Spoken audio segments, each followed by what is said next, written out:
Alors, on va commencer d'abord par une petite introduction. La communication gestuelle avec les bébés et les enfants de situation de handicap, c'est un super outil pour que les enfants puissent se faire comprendre facilement et rapidement, mais pas que, on va le voir tout à l'heure. D'abord, cet outil, d'où ça vient? Eh bien déjà, les signes que j'utilise moi pour vous transmettre en formation sont tous issus de la langue des signes française, hein, donc des sourds. Il n'y a pas besoin pour moi en tout cas de réinventer la poudre puisqu'elle a été faite par les sourds, donc voilà, elle existe, autant en profiter. Et puis les sourds utilisent les signes pour communiquer avec leurs enfants, forcément puisqu'ils ont de toute façon que ça. Comment c'est venu qu'on utilise la langue des signes avec les petits entendants? C'est un interprète en langue des signes américaine qui s'appelle Joseph Garcia, qui dans les années 1980 avait constaté effectivement chez les sourds pour lesquels il travaillait qu'ils communiquaient avec leurs enfants entendants et sourds en langue des signes, et que ces enfants, en tout cas pour les entendants, avaient une communication beaucoup plus jeune qu'avec l'oral. Donc il a étudié le phénomène, il a écrit une thèse, et c'est lui qui, dans les premières années des années 80, aux États-Unis, a créé les premiers ateliers bébés signeurs, donc pour les parents et pour leurs bébés.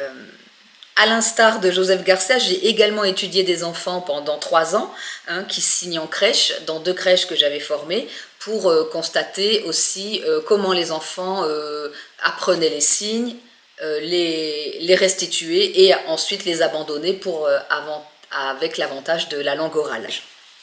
Je vous livre le témoignage de Nadège. Nadège est maman d'Iliana. Quand je rencontre Nadège, sa fille a 2 ans et demi et elle est sourde. Donc elle vient apprendre la langue des signes pour que sa fille puisse communiquer et échanger avec elle. Donc c'est très émouvant parce que c'est la première fois quand je la rencontre en 2018 qu'elle parle du handicap de sa fille dans un groupe hors de sa famille. Donc elle est toute émotionnée et c'est vraiment très touchant de l'accompagner pour ça aussi. Après la formation, Nadège me témoigne cela. Iliana oralise un peu. D'ailleurs, elle parle mieux quand elle a d'abord appris le signe du mot qu'elle veut prononcer. Et elle me demande est-ce que je sais pourquoi. Eh bien, on va voir tout ça dans les bienfaits que je vous ai préparés. Avant ça, je tiens à préciser, puisque maintenant ça fait 19 ans que je suis formatrice à la langue des signes pour les bébés et les enfants en situation de handicap, que j'ai remarqué un peu comme ce qu'on pourrait dire, vous savez, un effet qui se coule, mais qui n'était pas prévu peut-être à la base dans cette méthode, puisque je vous ai dit, ça permet à l'enfant de se faire comprendre rapidement et facilement. Et moi, j'ai remarqué d'autres bienfaits. Et pour introduire ces autres bienfaits, je voulais juste vous redonner les différentes fonctions du langage. Elles sont assez variées, vous allez voir. D'abord, évidemment, c'est la communication. On est d'accord avec ça, c'est la base. Ensuite, c'est l'expression de la pensée. Ensuite, c'est la formation des idées. Le fait de se représenter des choses. Développer ses connaissances. Enregistrer des informations. Résoudre des problèmes. Avoir un statut social. Jouer avec les mots. Contrôler une situation. Et enfin, séduire. Vous allez comprendre pourquoi je vous dis tout ça.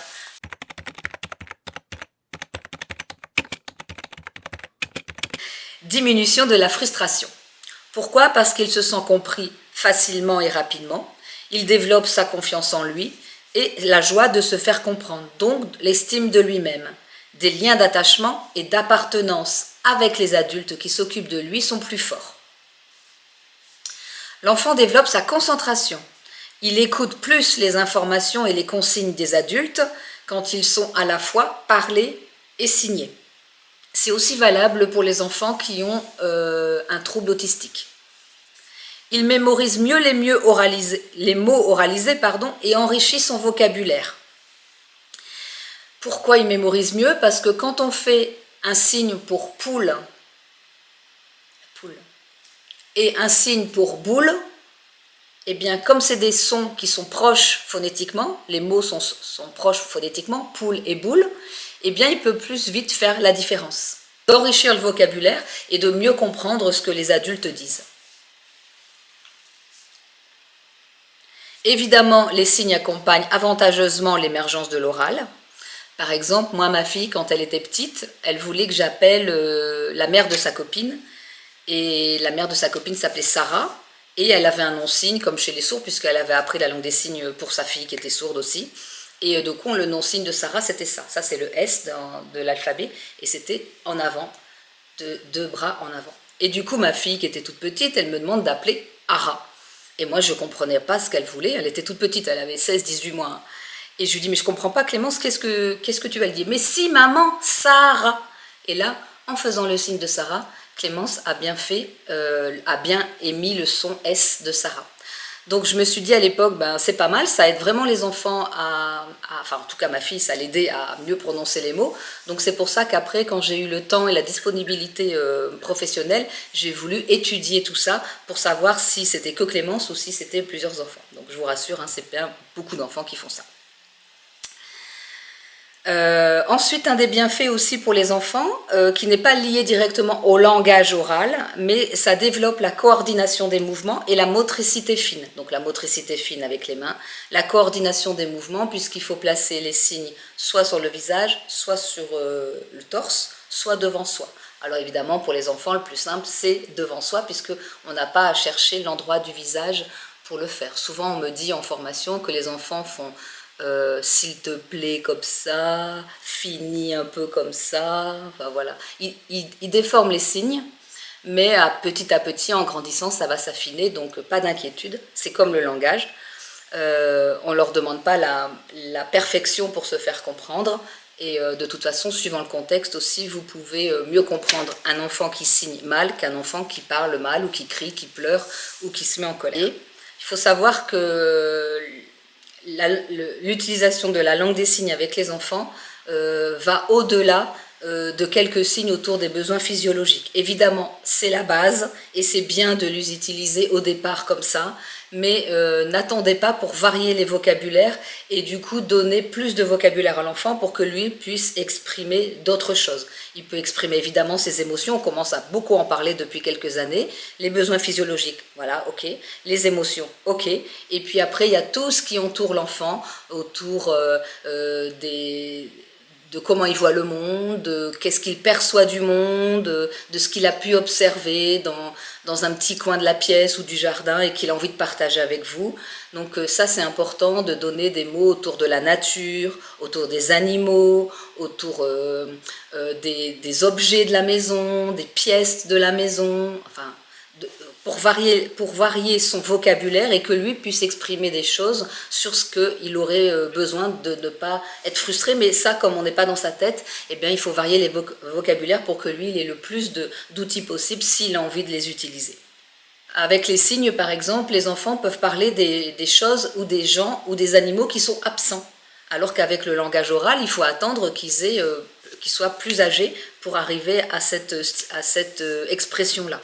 L'enfant ouvre son esprit sur le handicap et la différence. On peut lui expliquer d'où viennent les signes que l'on utilise avec lui et la vie des personnes sourdes, voire des autres personnes en situation de handicap, ce qui donne plus de connaissances et plus de tolérance aussi pour accepter les personnes un peu différentes pour les enfants. On sait bien qu'on a peur de ce qu'on ne connaît pas, du coup quand on connaît, ben, on en a moins peur et du coup ça fait quand même un monde un peu plus tolérant.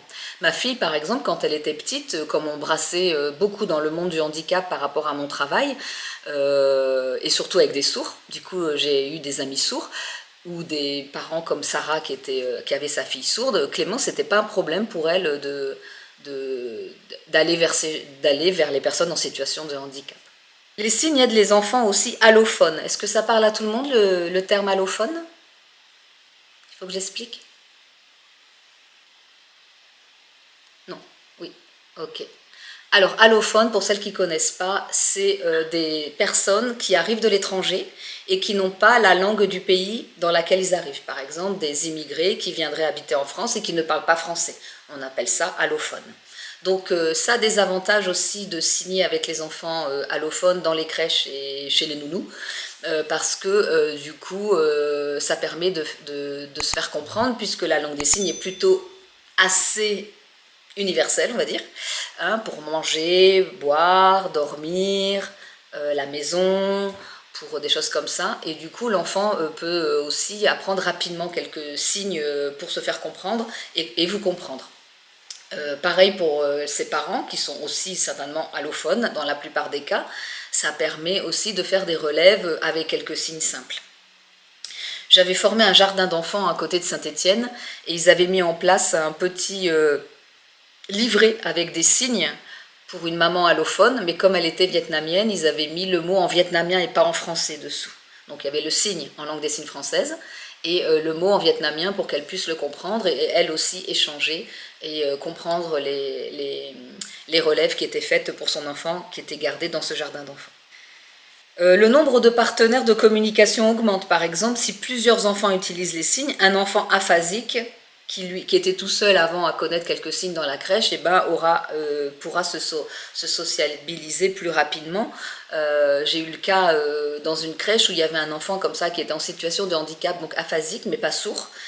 Sa maman signait avec lui et du coup la crèche s'est formée et du coup ensuite les 10 professionnels pouvaient signer avec lui et puis les autres enfants aussi. Et du coup c'était sympa pour lui parce qu'il pouvait échanger avec d'autres enfants et d'autres adultes. Les enfants les moins avancés au niveau du langage oral peut être avantagés de se servir des signes comme un pont pour mieux oraliser et éviter un retard plus important. Je pense aux enfants 10, les enfants 10 ou les enfants avec un mutisme sélectif.